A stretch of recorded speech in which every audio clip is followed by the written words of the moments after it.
Today is November 29th, and this is William Michael of the Classical Liberal Arts Academy. It's 11 a.m. here Eastern Time, and this is time for our weekly live class in which we'll be studying classical arithmetic and eventually classical music once we get through classical arithmetic. Um, what we're going to be doing in these live classes is simply reading through the texts, Nicomachus's Introduction to Arithmetic, and then we're going to study through Boethius's Introduction to Music. So we're going to read the text. We'll talk about the content of the lessons, talk about its applications to our lives, and so on. But before I get started today, because this is our first live class for classical arithmetic, I'd like to take a little bit of time to talk about the purpose of classical arithmetic, and then I'd like to get into this first chapter because Nicomachus actually explains the goal of this study. It all begins with our understanding that we are creatures composed of body and soul. We're unique creatures in the world. We're the only creatures that have souls, the only creatures that have understanding and free will and the faculty of reason and so on. And therefore, when we look at our lives, we've got to ask ourselves, what ought we to be studying? What ought we to be pursuing in light of this reality that we are creatures composed of body and soul? The life that we live in our body can't be allowed to define or limit what we are, because we're going to live beyond the death of our body. It's only part of our life, the life that we live in this present world in the body. And so things that concern us in this life, like what we're going to eat, what we're going to drink, what we're going to wear, where we're going to work, where we're going to live, and so on, these are just temporary concerns. These are temporary concerns that in the long run only address part of our life, and it's worth saying that they only concern a very, very small part of our life. Really, if we think about our life in the flesh in this world in light of eternal life, it's just like a point at the beginning of a long line that goes on for eternity. And so as we think about these things and ask, well, how should we then live if we're these creatures who are going to live forever? If we talk about these things, when we study religion, we learn that the body is not as important as the soul, that the soul will live forever, and so on. How should we then live? What should we study? It doesn't make sense that we should only be studying things that pertain to our physical life or the concerns of our physical life. We should also be studying as human beings, as creatures composed of body and soul, made to the image and likeness of God. And what the ancient philosophers argued, because they understood that, the ancient philosophers understood that, and they said that our studies should bear witness to the reality that we are creatures composed of bodies and souls that are intended to live forever. And therefore, the goal of studies is to seek wisdom, and wisdom extends beyond this life into things that are eternal. And so the ancient philosophers like Pythagoras and Plato and Socrates, and even much older philosophers who lived in ancient Babylon and ancient Egypt and Israel, they asked these same questions. What ought we to study? What ought we to seek? How ought we to study it? And what they concluded was that the mathematical sciences, arithmetic, music, geometry, and astronomy, are very helpful in leading us above this physical life, beyond this physical life, to think about and study things that exist forever, the kinds of things that we should be interested in, that we should know about, things that are eternal, like us. And so this leads to philosophy, and the beginning of philosophy was argued to focus on the mathematical sciences. The famous philosopher Plato, for example, when he opened his school of philosophy in ancient Greece, said that he would not allow anyone to join his school unless that person had already studied geometry. Geometry was the entrance requirement to join the school of Plato. And the reason why was because he taught that the study of geometry creates in us the spirit of philosophy. It creates a spirit of philosophy. And I'd like to show you something quickly. I'm going to share my screen here.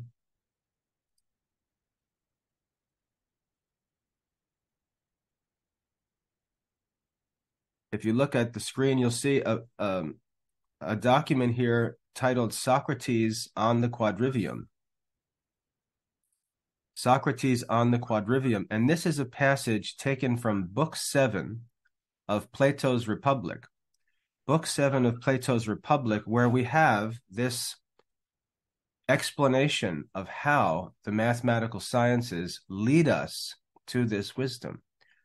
Socrates actually explains this. So all I've done on this document, and I'll share a link to this document with the video, all I've done is condense what Socrates says on the mathematical sciences. And he goes through the four mathematical sciences and explains how they allow us to ascend above worldly things and consider eternal things, what he calls the good. You see, he says, the best minds must continue to ascend until they arrive at the good. That is the perfect good. That's what our soul desires. Now, as Christians, we would say that the good that he's explaining or describing is God himself. But that idea was already present in the minds of the philosophers, that the best minds must continue to ascend. Their studies must ascend above and beyond worldly concerns until they arrive at the good, capital G, good. And then he goes on to explain how these four studies help us to do that. And you can see the four studies that he lists are arithmetic, geometry, astronomy, and music. These are the four mathematical arts of the classical liberal arts. So in this course, we're going to study classical arithmetic, and then as we make some progress through that, we're going to get into classical music. And you'll understand why we do that after a few classes. But today we're going to get started with arithmetic, and I'd just like to read this passage here because Socrates explains what we're trying to do in this course. What's the difference between classical arithmetic and, let's say, a modern math course? There are important differences, and the differences have to do with the goal of our studies. If we look at students in a modern school, even modern homeschool students, usually when they talk about math studies, they're talking about calculations. They're talking about learning how to calculate things. They're learning addition facts, subtraction facts, multiplication facts, division facts, and so on. They're learning how to do calculations. And this is really not arithmetic. This is what the ancient Greeks called logistics. The study of calculations, simple, practical, useful calculations, are logistics. That's not arithmetic. Arithmetic is concerned with higher things. Arithmetic, true arithmetic, is a philosophical study. It's not concerned with learning how to multiply dollars and cents or figure out the distance of a trip we're going to take or anything like that. That's logistics. That's really not arithmetic, especially not classical arithmetic. And the goals of our study of arithmetic are not to do that kind of practical worldly calculation of material things. We want to go beyond that, and that's where arithmetic really begins. So let's just look at what Socrates has to say here. I'll zoom in a little bit. He says, the philosopher, because he has to rise out of the sea of change, and this phrase, sea of change, refers to this world of material things where everything is constantly changing. There's chaos and confusion, all kinds of distractions. Things are being born, things are dying, constantly changing. There's nothing that the mind can fix itself on. There's nothing that the mind can fix itself on to find satisfaction, because the mind wants to fix itself on what is eternal and stay fixed on it. And in this world, our minds can't do that. The philosopher, the person who seeks wisdom, has to rise out of the sea of change. He has to rise above the sensible things of this world and lay hold of true being. He has to lay hold of true being. He's got to focus his mind, focus his thoughts on those things that exist in the truest sense, things that exist forever. That's what he means by true being. All right?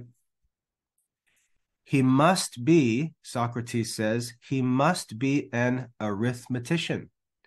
He must study and master the art of arithmetic. He must be an arithmetician to do this. He must carry on the study until he sees the nature of numbers with the mind only.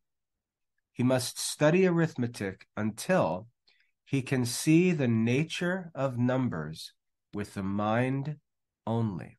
Now, when you think about modern math classes, you'll notice that they often start with counting, and young children will begin to learn by simply counting things. They'll count beans or pennies, or they'll have an abacus.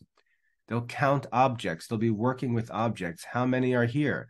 And the kids will simply count 1, 2, 3, 4. They work with physical, sensible objects, and they begin to perform calculations with physical objects. And the mathematics that they learn and talk about are almost always connected to some physical things, some concrete things.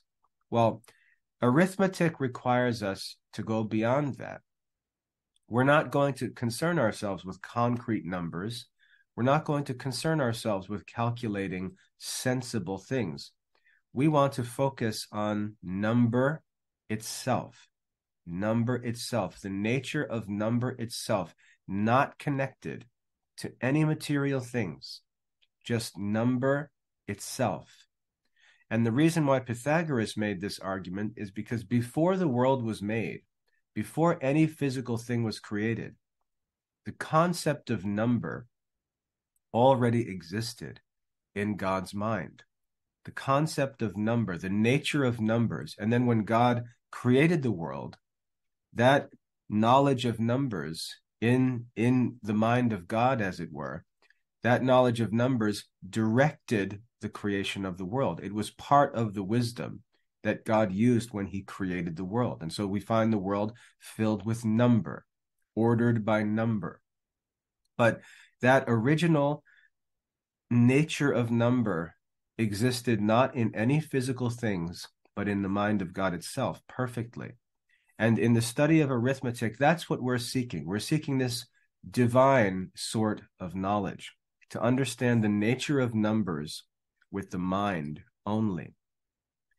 Now, that's what's wrong with modern mathematics classes, is that we don't have the opportunity to do that. We're simply learning about calculations, okay? We're simply learning about calculations. And what we want to do is go beyond that and learn about the nature of number itself, understood by the mind only, not through sensible things, okay? He goes on to say, arithmetic has a very great and elevating effect. That means it lifts up our souls. It lifts up our souls. Think about in Mass, we say in Mass, lift up your hearts, right? Lift your hearts up above these worldly cares and concerns. Lift up your hearts up to God. We're told to do that in Mass. Well, the philosophers are urging us to do the same thing. Lift up our eyes, lift up our minds, lift up our souls above these changing, confusing, distracting things, and set them on things that never change. Arithmetic has a very great and elevating effect, compelling the soul to reason about abstract number.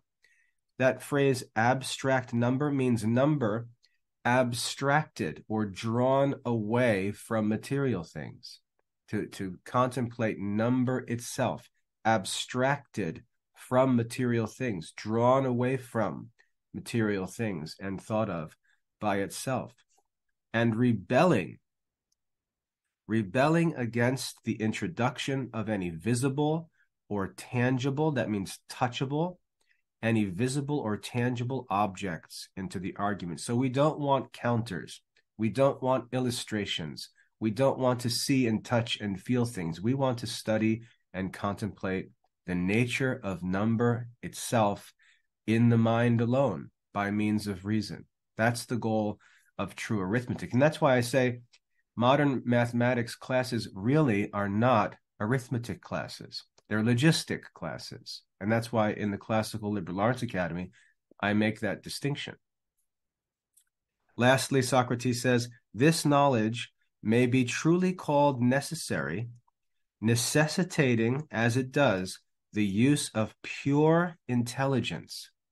Pure intelligence, no senses, just pure intelligence or reason, in the attainment of pure truth. We're seeking pure truth, not truth mixed with any error, not truth mixed with any confusion or uncertainty. We're seeking pure truth. That's what our souls desire. Our souls desire pure truth. And one way that we can enter into the contemplation of pure truth is through the study of arithmetic. All right? Through the study of arithmetic. So, this is the goal of our study. This is how it differs from modern math classes. And we're going to get started with this study today by jumping right in to the first chapter of the first book. All right? So the textbook for our study of classical arithmetic is a book that was written by a man named Nicomachus. Nicomachus. And you'll notice that there are names mentioned in our study. And what I'd like to do before we jump into this is just show you a quick chronology. And I'll share this document with you. So as we study, you can always look back to this and understand who's who and when they live and so on. But a couple names to keep in mind, since we're getting into arithmetic here, is Nicomachus and Pythagoras. We see these two names here. Nicomachus, who's the author of this book, and Pythagoras, who we read about here in chapter 1. In this chronology, I'd just like you to see these two characters. First of all, Pythagoras is an ancient philosopher. You can see he lived between 570 and 490 BC. Between 570 and 490 BC. That means almost, or 500 years, let's just say 500 years before Christ. Pythagoras lived and taught as an ancient philosopher who studied mathematics. So Pythagoras was 500 years before Christ. And then the second name I mentioned, Nicomachus, we see him down here. He lived from 60 to 120 AD. So he's 100 years after Christ, or into the Christian era. All right? Christ died around 33 AD. So you see, Nicomachus was born 30 years after the death of Christ, and he lived until about 120 years into the Christian era. Okay? So that's where Nicomachus was at. He's the author of our arithmetic textbook here, and he's referring in this first chapter back to the ancient philosopher Pythagoras, who lived 600 years before him. Okay, so this chronology is helpful as we move forward, just to be able to take a quick look at and see who these characters are and when they live, because that's very important. To understand the development of philosophy, you've got to know the names of the different philosophers, when they lived in reference to one another, and that will help you to understand what they taught and why they taught what they taught. So these two names, remember, Nicomachus, teaching in the 1st century after Christ, and Pythagoras, teaching 500 years before Christ. Okay? So let's go ahead and get into our first chapter. Book 1, Chapter 1 of the Introduction to Classical Arithmetic by Nicomachus. He writes, "The ancients Now, to us, Nicomachus is an ancient, but he's writing about the men who were ancients to him. So in the first century, he's talking about the ancients then. And that goes back to men like Pythagoras, like I said, 600 years before Nicomachus. The ancients who, under the leadership of Pythagoras, first made science systematic, defined philosophy as the love of wisdom. So, what did Pythagoras do that's significant at the beginning of our study here of arithmetic? We read that the ancient philosophers, being led by Pythagoras, made science systematic. They were the first ones to do that. They were the first ones to make science systematic. First of all, when we see this word science, don't think anything about modern science classes like biology or chemistry. It has nothing to do with that. It's got nothing to do with modern science, just like the word arithmetic has nothing to do with modern arithmetic classes. This word science, when we see it in classical studies, it has nothing to do with modern science. When we see the word science, what it means is a knowledge of things that's absolutely certain. It's a knowledge of pure truth, the knowledge of the truth in different subjects. To understand an entire subject from beginning to end in an orderly way, where the knowledge that you have is absolutely certain. That is what science means in ancient philosophy. So Pythagoras and the ancients who studied with him, they made science systematic. So rather than just having knowledge being random among men, this guy knows a few interesting things, this guy knows a few interesting things, there's different groups, different schools, they all have different ideas, it's all chaotic. Pythagoras said, let's get this stuff organized. Let's stop having this chaos in philosophical studies. Let's make science systematic. Let's be more organized about this. Pythagoras made science systematic, and he defined philosophy as the love of wisdom. He defined philosophy as the love of wisdom. And when we say love of wisdom, make sure you understand what that means. It doesn't mean we just delight in wisdom, that we love it like I could say, I love ice cream. What it means is that it's something that we desire and pursue, that we might attain it, something that we pursue. Philosophy can be called the love of wisdom. It can also be called the pursuit of wisdom, okay? Pythagoras supposedly first defined philosophy as the love or pursuit of wisdom. Indeed, the name itself, means this. The word philosophy, if you divide it into its parts, literally means the love of wisdom. We see this part, philo, that's where the idea of love is drawn from. And then Sophi comes from the Greek word Sophia, which means wisdom. So literally, philosophy means the love of Sophia, the love of wisdom. The name Sophia means wisdom. So Nicomachus says, indeed, the name philosophy itself means this. It means love of philosophy. That's what the name means. But before Pythagoras, all who had knowledge were called wise, indiscriminately. So any kind of knowledge, anyone who had any kind of knowledge was called wise. And he gives examples. A carpenter, for example, who was skilled in the work of carpentry, who knew the work of carpentry, he was called wise because he knew carpentry. A cobbler, that is, a man who makes shoes, he was wise in the art of making shoes. And such a man in the ancient world was called wise with respect to shoemaking. A helmsman, that is, a man who directs and steers a ship on the sea. If he was skilled in driving ships or serving as a pilot of a ship, he was called wise with respect to his sailing. In a word, anyone who was versed in any art or handicraft was called wise. And Pythagoras objected to this. Yes, it's true. The carpenter has valuable skills, but he is not a wise man because he knows how to do carpentry work. A cobbler has a valuable skill. He knows how to make shoes. That's very important and valuable, but that's not what a wise man is. Same thing with a helmsman. So Pythagoras says we need to be more careful how we use this word wise. We can't use it to just refer to any skill that anyone has. Is a juggler wise? Is a man who does card tricks wise? Is a man who can climb trees wise?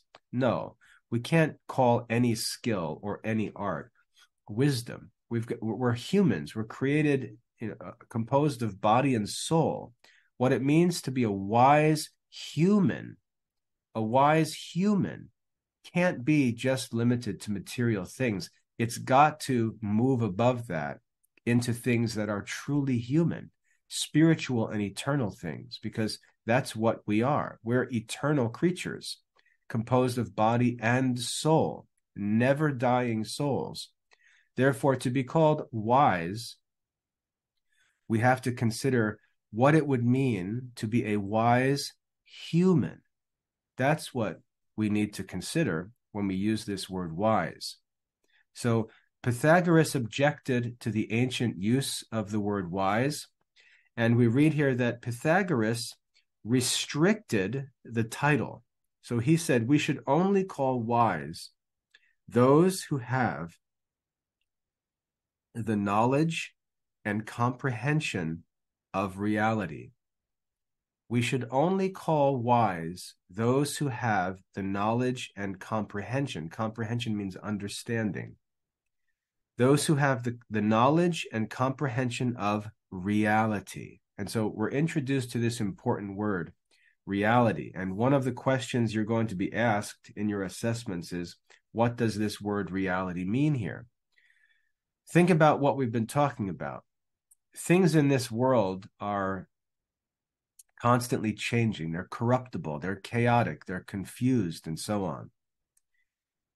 Our souls can't rest in these things. Our souls desire things that are more stable, things that don't change, things that last forever. These things that are constantly changing, that come and go, Pythagoras says they're not real. They're not the real things in this world that we live in. The material things are not the real things. The real things are the things that were here before we were born, that will always be here while we live, and that will continue to be here after we die. They're the real things in the universe. And the knowledge of those things is the knowledge of reality. So Pythagoras' idea of reality is that which never changes, that which always exists. It never comes into being, it never falls out of being or dies. It's always as it is for eternity. That is reality. And only people who know and understand those things can truly be called wise humans, wise men. Okay, so the knowledge and comprehension of reality is necessary to be called wise. And Pythagoras called the knowledge of the truth in this the only wisdom. The only true wisdom is the knowledge and understanding of reality, real things. That's the only true wisdom. And therefore he called the desire and pursuit of this kind of knowledge philosophy. This kind of knowledge is the only thing that can be called philosophy, because it's the love of wisdom, the pursuit of wisdom, the pursuit of the knowledge of reality, of things that never change. That's philosophy. So if I were to ask you what is philosophy, and I am going to ask you this in your assignments, what is philosophy? Philosophy, you can say, is the love of wisdom. But to be clearer, you could say philosophy is the pursuit of the knowledge and understanding of reality. That's Pythagoras's idea of philosophy. Philosophy is the knowledge, is the pursuit, sorry. Philosophy is the pursuit of the knowledge and understanding of reality. That's philosophy, okay? The desire for wisdom, and wisdom is the knowledge and understanding of real things, things that last forever, okay? So there's this important historical change where Pythagoras says we've got to make it clear what it means to be wise, and we've got to make it clear how men pursue this wisdom. We've got to limit the use of this word wise to that which, or the knowledge of which never changes. That knowledge is what it means to be wise. We can't call anyone who has any skill wise, and we've got to consider how to pursue these things, how to pursue this knowledge. That's going to be the next question. And Pythagoras proposed the answer to that question through the study of mathematics. Not modern mathematics, not sensible things, not counting, not calculations. That's not what we're talking about. He proposed the study of mathematics in the philosophical sense as the way for us to seek this true wisdom. So let's keep going here. He, that is Pythagoras, this is Nicomachus writing, he is more worthy of credence or belief. He is more worthy of credence than those who have given other definitions of philosophy, because he makes clear the sense of the term or the word and the thing defined. Sometimes someone can come up with a definition for something, tell us this word means this, because that word is used to name some other things. But the definition should make sense in light of the word itself. Pythagoras' definition of philosophy makes sense. The word itself means love of wisdom. That's what philosophy must be. So if someone comes up with a different definition of philosophy, the definition won't even match the meaning of the name itself. Pythagoras' definition matches the meaning of the name. And therefore, Nicomachus says, he is worthy of credence, more worthy of credence than those who have given other definitions, because his definition agrees with the meaning of the word. This wisdom he defined as the knowledge or science. Notice again the use of this word science as this clear, certain, unchanging, systematic knowledge of something. This wisdom he defined as the knowledge of the truth in real things. The knowledge of the truth in real things, things that do not change. The knowledge of the truth in real things. Conceiving science, what did he mean by science?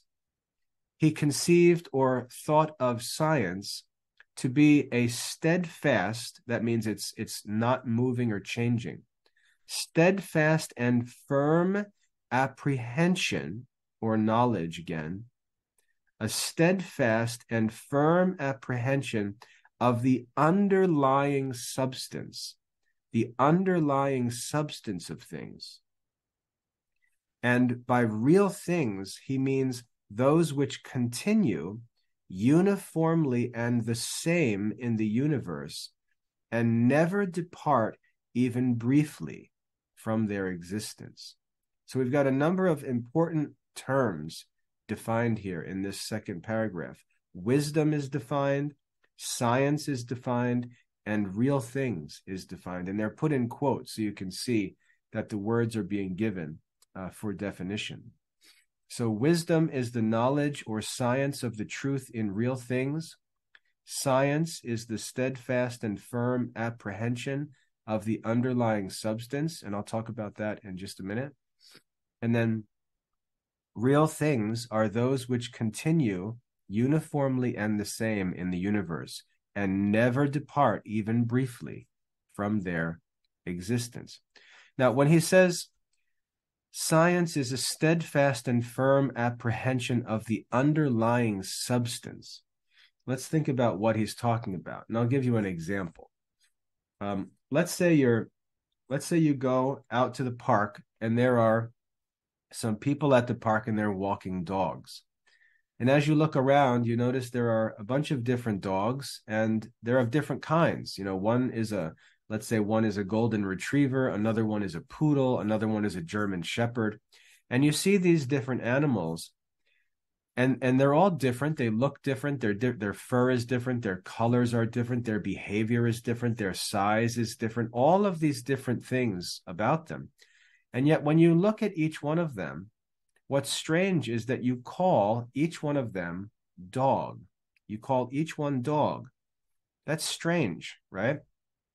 You're able to look at these different things, but you recognize something about them is the same. And if someone were to point to that and say, what is it? You would say, that's a dog. And if they pointed to this other thing that's different from that thing, you would still say dog. And you would say dog to the German shepherd, and you would say dog to the poodle, and so on. The reason why is because reason allows you to apprehend the underlying substance. That is, the essence of that animal, what it actually is. You're able to see past the differences of size and color and things like that. You're able to look past those differences, which are called accidents. You're able to look past those and see the underlying substance of what those things are. And you're able to identify them as dogs, even though they're very different. You can see that they have a common nature among them. That's what it means to apprehend the underlying substance of things. And that's part of wisdom. That's part of wisdom. However, we want to know those real things, the things which continue uniformly and the same in the universe. Now, Plato would argue that idea of dog is one of these real things. It's one of these things that continues uniformly and the same in the universe forever, that idea of dog. So you can see how we're starting to get into philosophy a little bit just by a simple thought about how a number of different animals could actually be called the same name, because we're looking to their underlying substance and not just the appearances of material things themselves. Okay, we're looking past the material to some deeper essence that joins them all together. He says these real things would be things immaterial, things that are not material. These real things would be things immaterial, things that are not material. Real things are not material things, but things that are immaterial. Now, how different is this than thought in modern society, where almost everyone thinks that the real things are things that you can see and touch and taste and smell and so on. Most people today are taught in modern schools that reality is what you can sense. That's reality.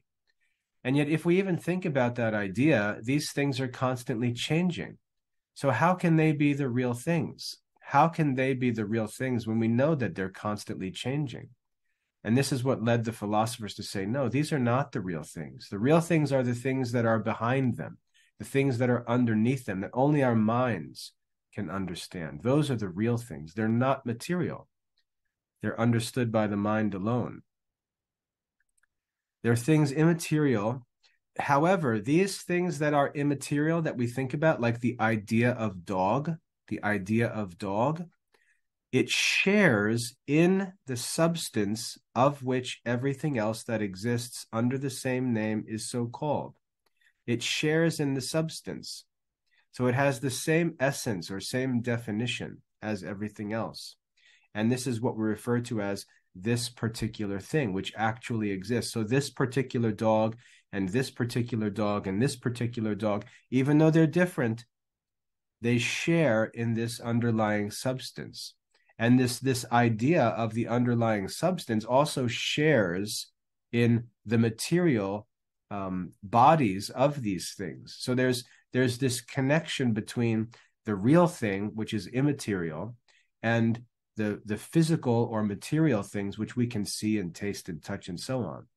The real things participate in the material things, but the material things are not the real things. That's what Pythagoras is teaching.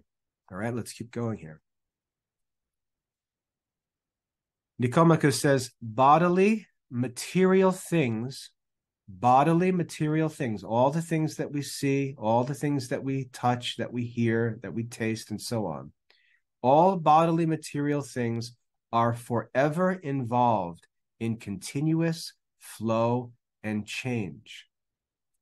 Bodily material things are forever involved in a continuous flow and change. Let me give you a good example of this. Think of a man like, let's say, Saint Augustine, all right? Saint Augustine is a famous Christian. He lives the Christian life, dies as an old man. In heaven, Saint Augustine is going to have a body. He's going to be resurrected, and he's going to live, body and soul, in eternity forever. Will Saint Augustine look like a child?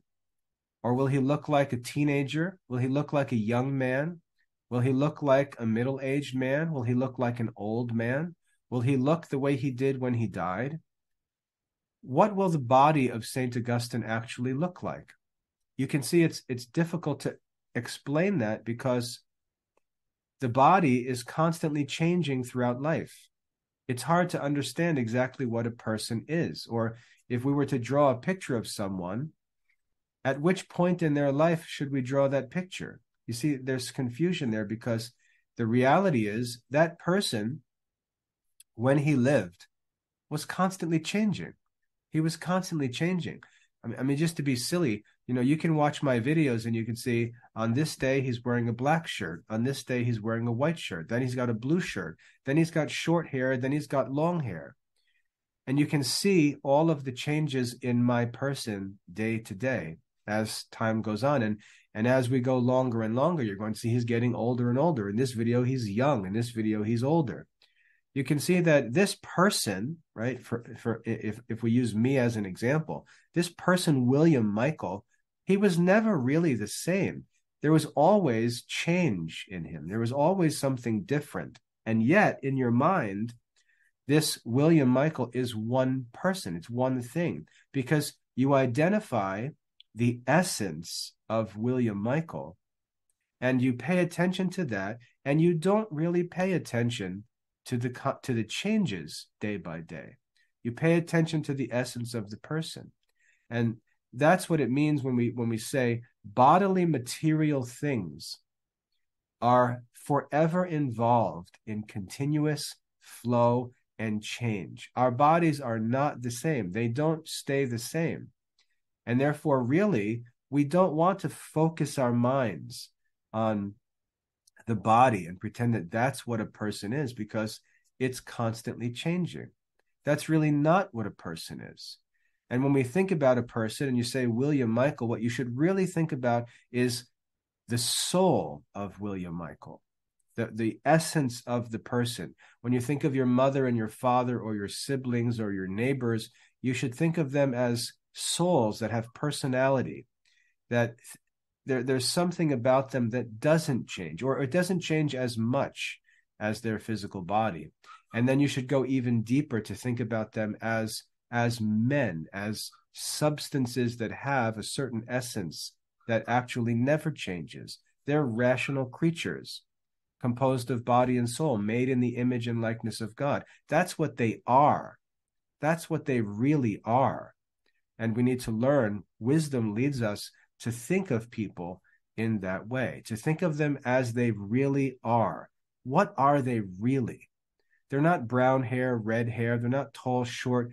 That's not what they really are. What they really are is what defines them. They're creatures composed of body and soul, made in the image and likeness of God. That's what they really are. And so when you think about how you should treat other people, you should treat them according to what they really are.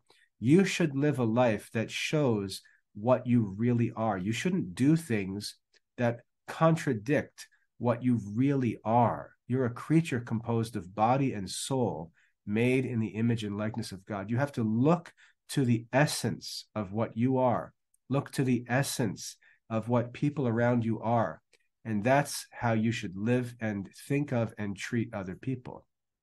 Because bodily, material things are forever involved and in continuous flow and change. And unwise people pay all their attention to bodily things. They focus on bodily things. Think about it. Kids make fun of each other. They say, "Oh, you're fat, you're skinny, your hair looks stupid. You have, your eyes are funny looking. You have freckles." They treat each other as if their bodies define what they are. And that's foolish. That's how foolish people think and live. Whereas wise people look past those bodily things, look past those changing things, those insignificant things, and they look at reality. That's what Pythagoras is teaching. Bodily, material things are forever involved in continuous flow and change, in imitation of the nature and peculiar quality of the eternal matter and substance, which has been from the beginning, and which was all changeable and variable throughout. So as we look past all of these, what are called accidents, these physical qualities, we can pay attention to that which is really eternal and lasting about different things that we observe. He goes on to say, the bodiless things, however, the bodiless things, the immaterial things, of which we conceive in connection with or together with matter. So things that are involved in material things, but are separate from them. And he gives us a list here of what they are. Qualities, quantities, configurations, largeness, smallness, equality, relations, actualities, dispositions, places, times. All those things in a word, whereby the qualities found in each body are comprehended. These are immovable and unchangeable. So these are the kinds of things that we ought to focus on. Qualities, quantities, configurations, size, equalities, relations, actualities, dispositions, places, times, all those such things. So what is he talking about here? When we look at some things, we should ask about the qualities of those things, or look for the qualities of those things, and we should be meditating on those qualities. We should be meditating on those qualities. I'm going to take a break just for 1 second here. I'll be right back.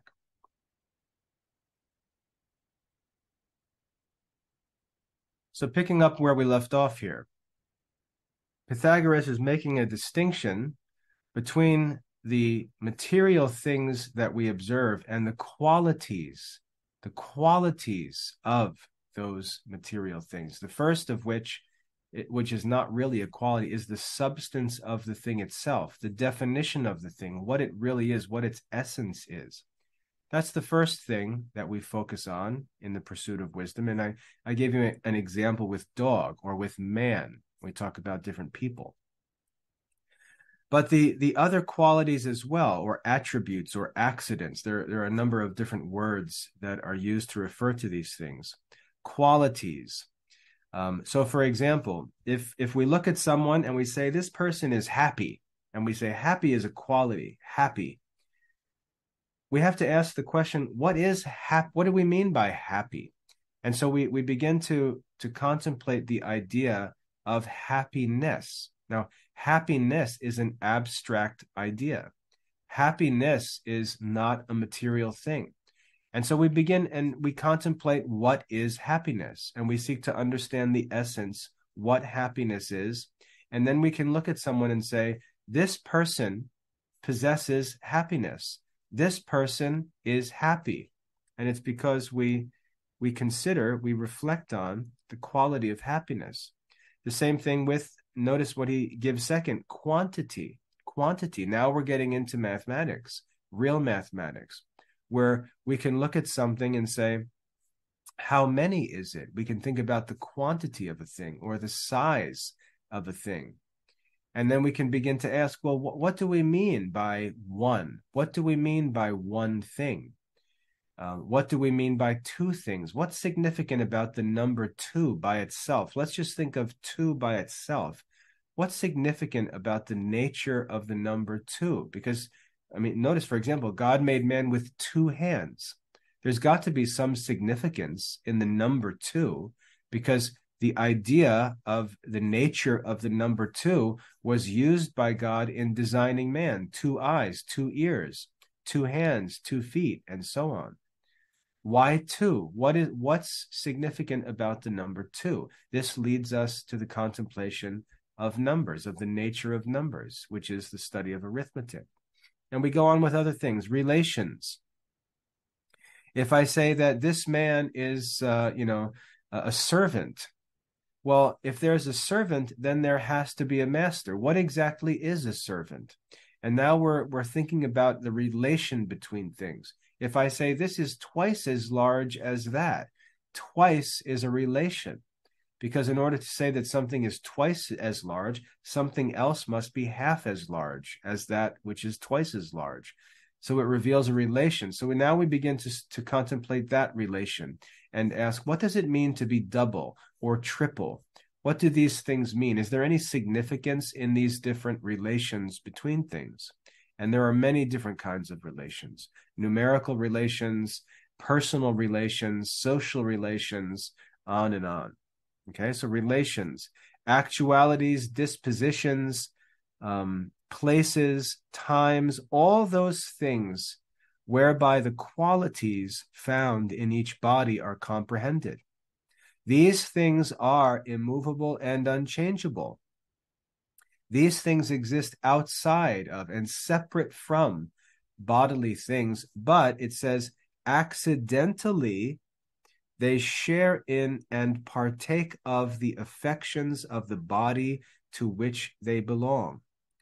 These things that we contemplate and meditate on and focus on as we pursue wisdom, these things that don't change, which he lists here, these things are accidentally in, or they share in or partake of, the bodies to which they belong. So happiness is in a person.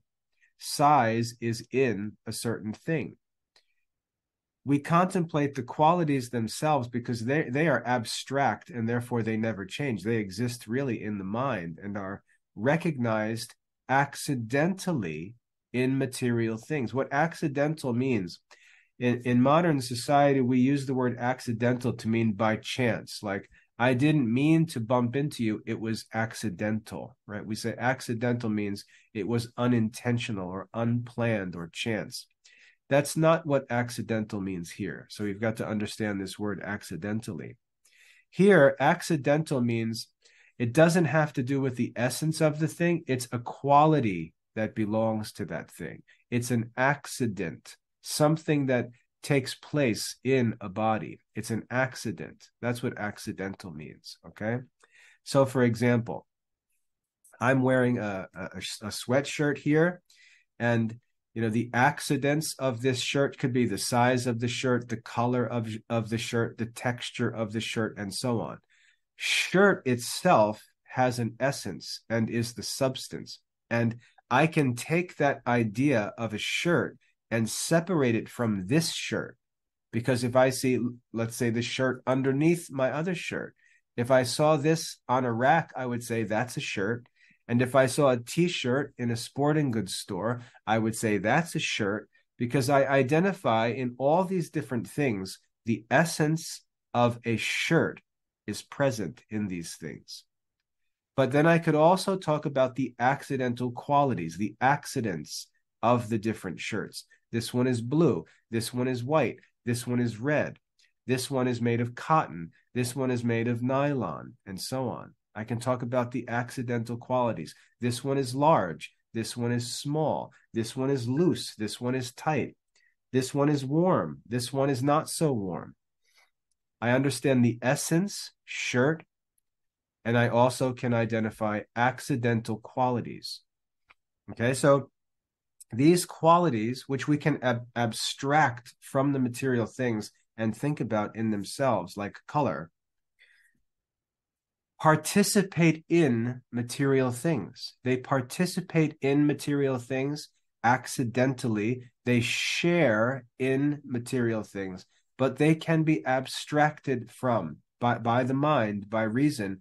They can be abstracted from those material things and thought about and studied by themselves.